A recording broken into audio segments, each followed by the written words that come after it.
Abramovich, Roman Abramovich, Roman Abramovich, Roman Abramovich, Roman Abramovich.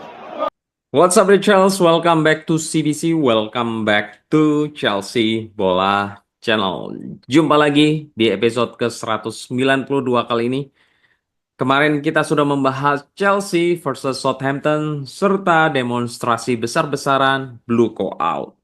So, buat teman-teman yang ketinggalan dapat langsung klik link di atas.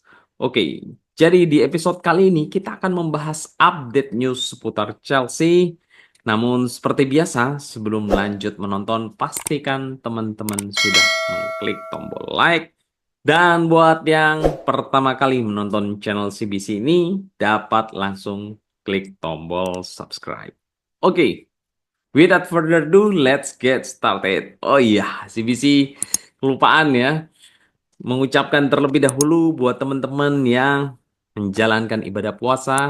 Semoga amal ibadah dari teman-teman dapat berjalan dengan lancar hingga nanti hari hanya, yaitu hari Idul Fitri, hari kemenangan. Oke, let's get started guys. Ya, nampaknya demonstrasi protes yang terjadi dilakukan oleh 300 orang prop Chelsea kemarin itu sudah mulai memberikan tekanan buat manajemen Chelsea yang tidak hanya kepada board of management, tapi juga kepada pelatih dan juga para pemain. Ya, di sini kita bisa lihat interview Enzo Maresca post-match dengan Kerry Brown TV.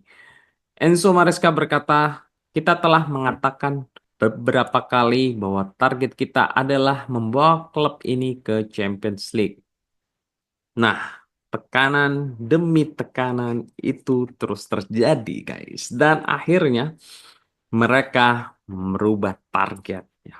Kalian masih ingat sejak awal musim, bahkan pernyataan terakhir 13 Februari yang lalu, yaitu sekitar 2 minggu lah ya. Nggak lama keluar dari mulut Enzo Maresca sendiri yang berkata, saya tidak pernah mengatakan target kita adalah top 4. The club tidak pernah memberitahu kepada saya targetnya adalah top 4. Saat saya menandatangani di sini targetnya adalah dalam 2 tahun terakhir bermain di Champions League, bukan dalam 1 tahun. Inilah mengapa saya katakan berkali-kali kita saat ini berada di atas harapan saya. See the difference guys? Ya, hanya beda 2 minggu saja. 13 Februari dan sekarang 28 Februari dia berkata sebaliknya ya. Padahal sebelum tanggal 13 Februari berulang kali Enzo Maresca itu selalu berkata target kita itu bukan Champions League ya di musim ini. Well, kira-kira apa yang merubah target dari omongan Enzo Maresca ke publik? Hmm? Ya, tentu saja demonstrasi dan protes besar-besaran yang terjadi. Ya, karena sejak tanggal 13 Februari yang lalu itu isu demonstrasi protes itu sangat kencang ya, berhembus tidak hanya di Inggris tapi di seluruh platform media sosial di seluruh dunia ya. Kemarin puncaknya tanggal 25 Februari terjadi protes, demo besar-besaran. Sehingga tentunya tidak hanya manajer, tapi juga owners itu mereka merasa tidak nyaman dan berada di dalam tekanan.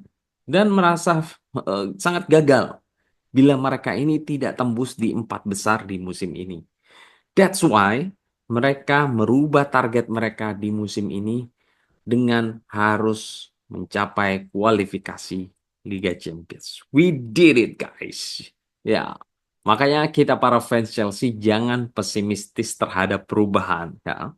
Memang benar kita tidak dapat merubah begitu saja ya kepemilikan owner, tapi paling tidak ya paling simple aja deh mereka itu dapat merubah target.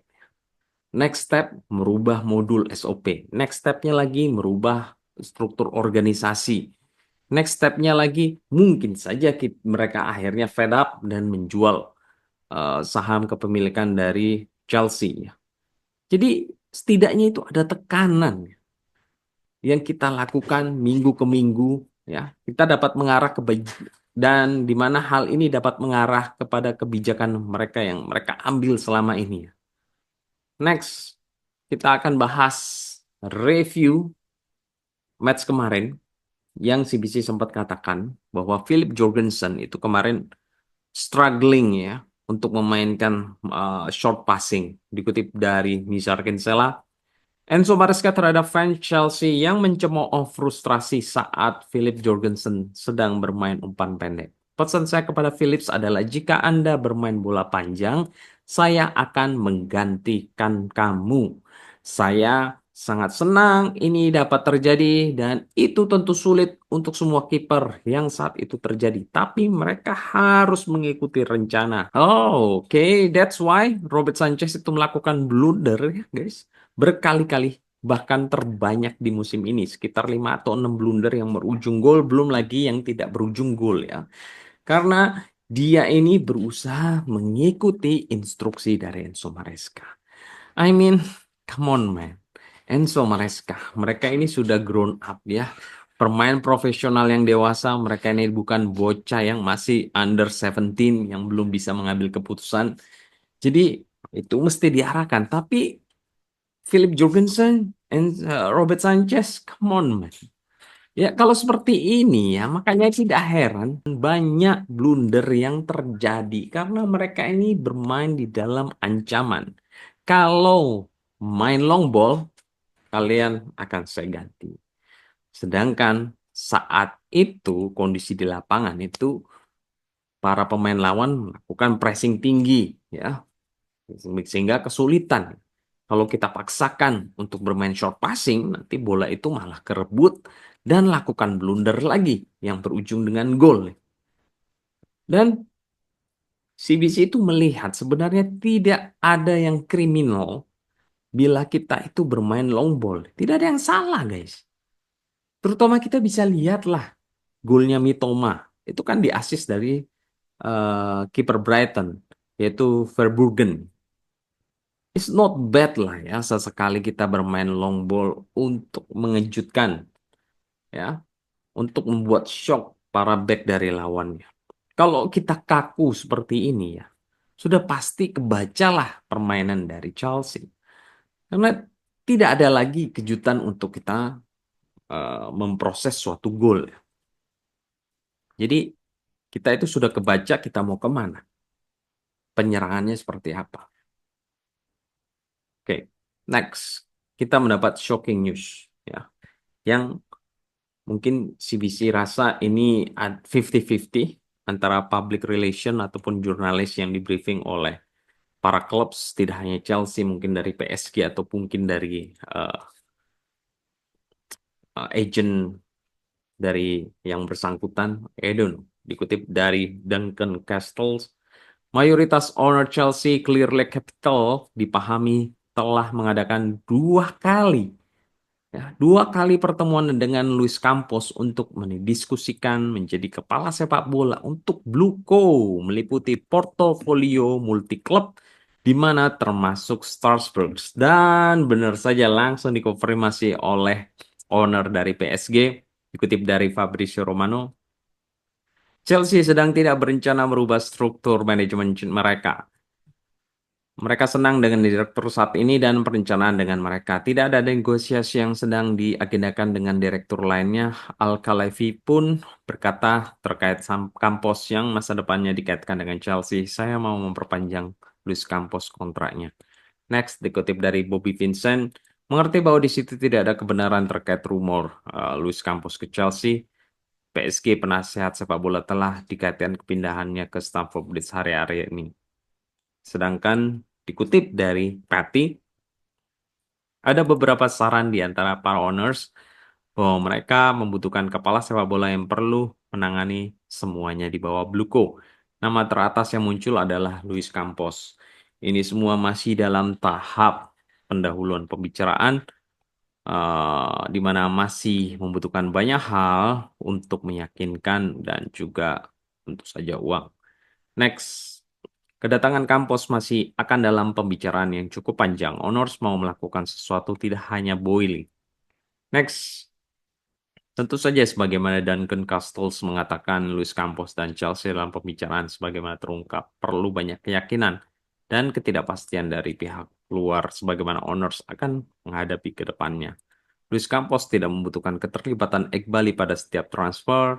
Dua sporting director saat ini harus membuat laporan kepada dia. Dia yang akan memegang otoritas untuk mengambil keputusan terakhir. Next. Honor setelah menginvestasikan uang yang banyak, mereka mau sukses. Jadi saran-saran yang membuat mereka untuk merekrut Luis Campos. Tapi sebagaimana dikatakan sebelumnya, dia perlu mengontrol setiap aktivitas sepak bola. Next, Andrea Berta dalam pembicaraan dengan posisi Luis Campos jika dia pergi. Campos telah didekati oleh Federasi Saudi untuk mengembangkan akar rumput sepak bola di tim pria 24,5 juta euro per musim bonus termasuk di dalamnya. Dia lebih senang tinggal di Eropa. Well, CVC tidak paham lagi ya mana yang benar, mana yang hoax. Karena entah Duncan Castles ini dari Prancis ini ngadi-ngadi bersama dengan Patty yang di biji kenal info dari Patty ini 90% ini valid ya. Jika benar demikian ya, maka mungkin saja faktanya itu adalah para jurnalis, oknum jurnalis ini yang kita sudah tidak terlalu percaya 100% lagi ya. Karena beberapa beritanya itu adalah hasil briefing dari klub. Jadi bukan tidak mungkin dua sporting director dari Chelsea ini merasa terancam dengan kedatangan Luis Campos sehingga mereka nih mengerahkan public relation mereka, aka jurnalis yang menulis berita yang mengadakan berita itu tidak benar atau hoax.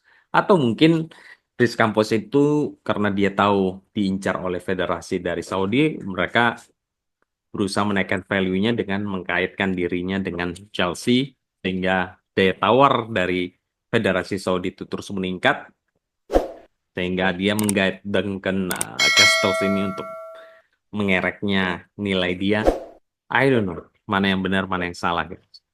We will see. Okay? I think that's all guys di episode ke-192 kali ini. Don't forget to support channel CBC ini by subscribe, like, dan share. Thank you for watching. Take care. God bless. And keep the blue flag flying high. Come on, the Charles.